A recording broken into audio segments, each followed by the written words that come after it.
Greetings and salutations, everyone. Let me get this music here started. This is, of course, the same music we use each time by Adrian von Ziegler, if you want to find him on YouTube. Let me check over here. I'm going to mute this real quick, but I'm going to go over and I'll get the live chat up so that anybody wants to come in and see what we're doing, they can, and we can also have them there with the... we can also hear the music and we can get their feedback and see them. So let me get that pulled up. Okay. So, like I said, greetings and salutations, everyone. We're going to be starting in on the review this time for the episode 3 of Adventure Academia. If you want to put in the chat or anything like that, or you can comment below if you'd like to, if you're watching this retroactively, then please do so with feedback on what we're going to be covering. So let's go over to our journal entry right here. We are on episode 3. For some reason I had almost titled it episode 4. Guess I was getting ahead of myself a little bit. But episode 3, for a quick review of last time, last time was is kind of incorporated into the description of this time's description. So there will be a little bit of repeat, but last time's reflection, I would say the kids did really good, but they had it was a tough fight. They were fighting something different than they've fought before, so that was interesting to see them deal with. They had a bit of a time with it, so that was something. It was something. But they did make it through. They were able to get their stuff done and be able to handle it. So that it wasn't so bad that they were absolutely waylaid, but there was going to be some heavy rolling because they were fighting something they hadn't fought before. And I'll probably talk a little bit about that and a little bit about the other things that are other points and things I'm coming up with and remembering and realizing at the end. Before we get into that, let's go ahead and do our episode 3 read-through of the flavor text and stuff. So episode 3, the episode title would be Weirdness on the Western Front, and it goes as such. The splitting of the forces went smoothly with, as best everyone could tell, being the kobolds being none the wiser to the plan. Less than a handful of dwarves went with our heroes to help guide them to the mostly unused western gate that would lead directly into the desert. This did much to speed along their progress, since the side passages were sparsely lit. Once the group was close enough to their destination, Slava's men broke off into a separate path to try catching up with their comrades. And so it was that the dragon slayers, with only a little more marching, came to the large causeway characteristic of the dwarven gate paths. Approaching the gate, they found a small set of kobolds guarding the gate, which seemed to have a big statue of a stone folk in the middle of the walkway. A mutated kobold with malformed lower limbs and a larger cranium was definitely in charge. Such a small force would have been no problem, except they had something up their sleeve the protagonist didn't know about. Once the kobolds noticed them, the malformed one climbed up and into the stone statue, infusing it with Rexus's foul energy. Flames issued from the joints and cracks in the golem as it flared to life on the side of the evil lizards. This definitely didn't turn out to be as easy of a fight as our group had hoped it would. So I've got some rewriting to do on that, but it otherwise is set.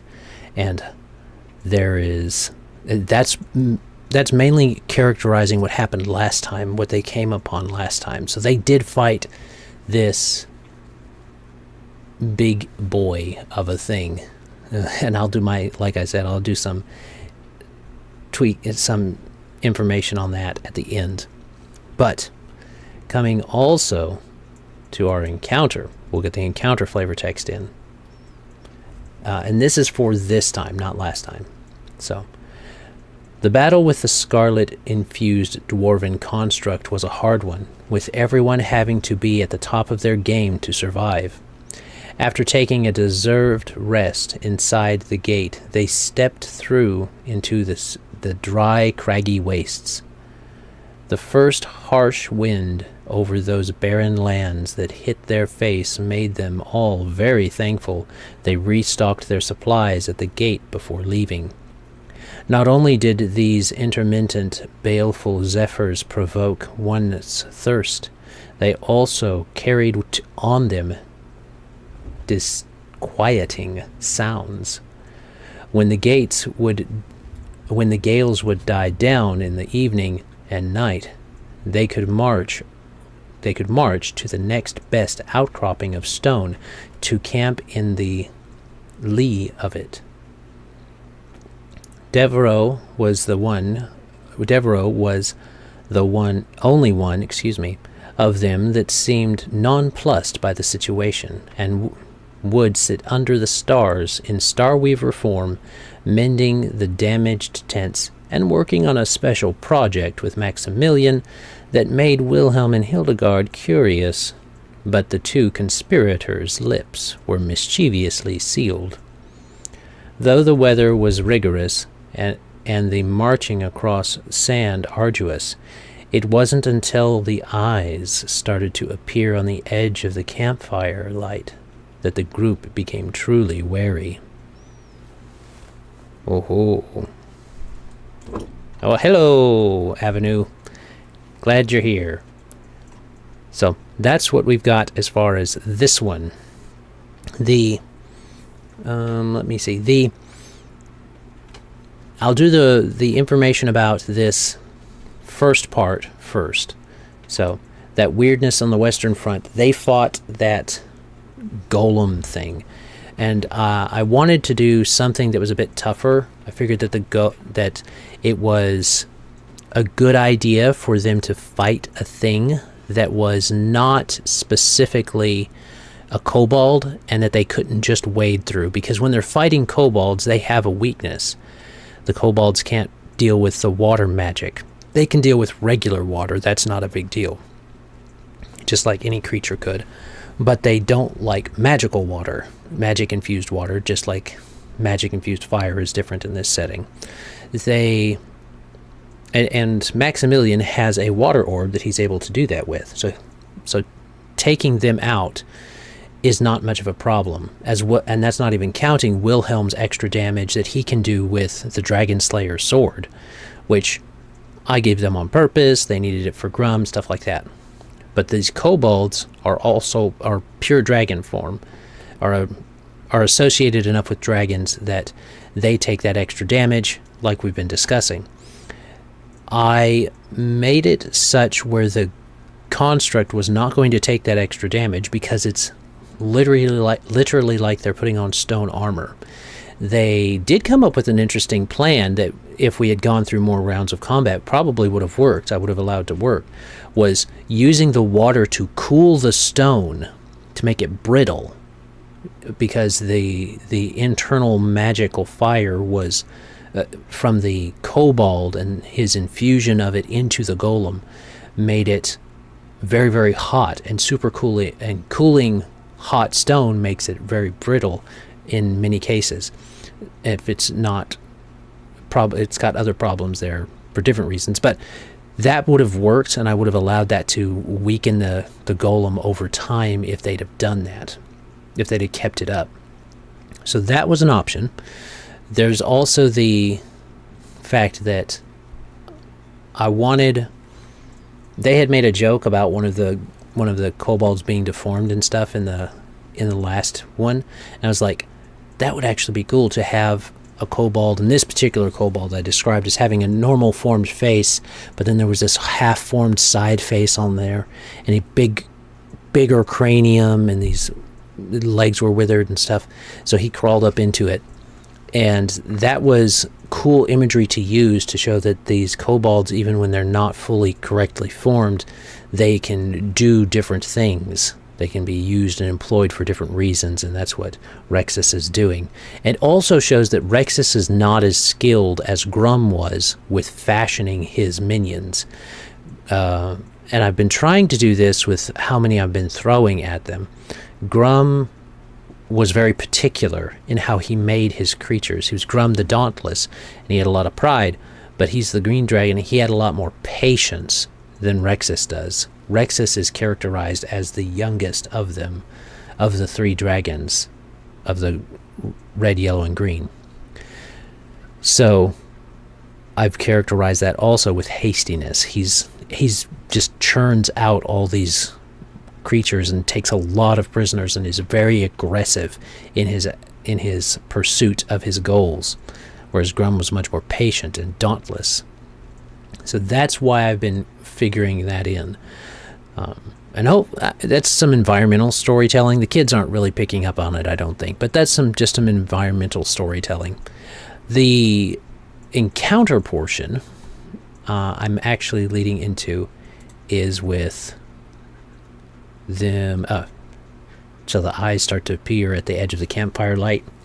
That's because I want to do something to play into the information that I gave before. Let me go over here, setting information.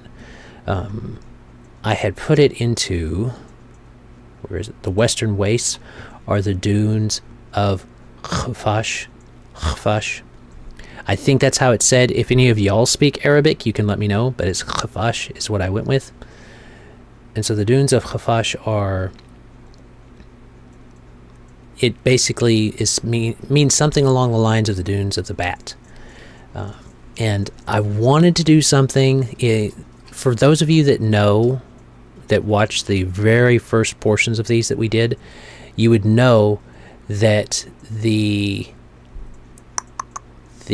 setting was loosely inspired.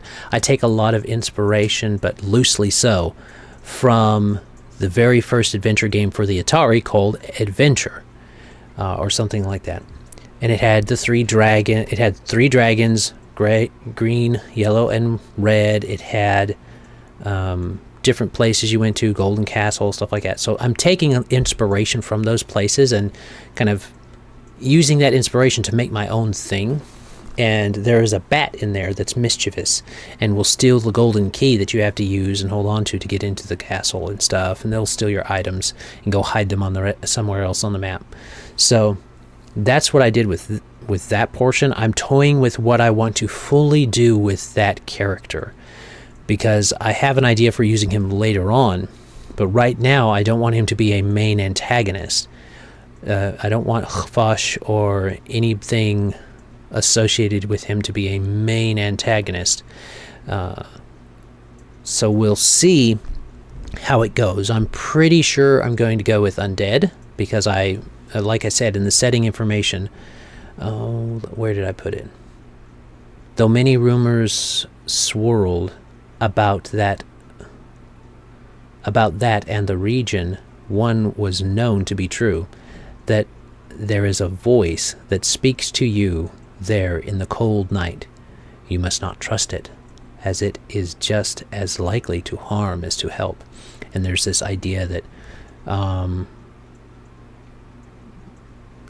think I put in there somewhere where there it is, haunted by shades and skeletons of those who had disappeared in the wastes, in the vastness of these wastes in the desert. So that's the idea I'm going with. and I'm toying with that portion there, seeing what the kids want to figure out about that, fighting skeletons and ghosties and stuff, eyes on the edge of the firelight. And this also allows for some non-combat type of things. I always like to do a challenge event at the beginning of a game with the kids. So I'll do a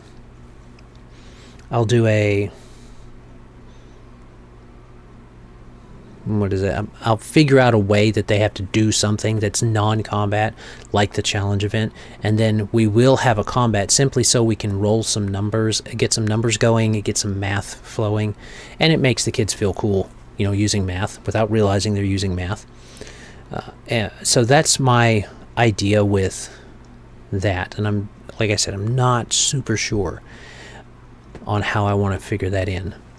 Addy still does the calculations to try and figure out the enemy's AC and stuff. So he'll be. I told them before, you guys can figure out what the monster's AC and the DCs of different things are and stuff like that by watching which numbers succeed and which numbers fail, and then figuring out, well, it's between this or this or this or that. So they have been doing that some, not particularly strictly, but they have been figuring it out some, and I'll probably try to promote that more, especially as they get closer to Rexus, because Rexus could wreck them. It's going to be tough. That's a little bit of spoilers.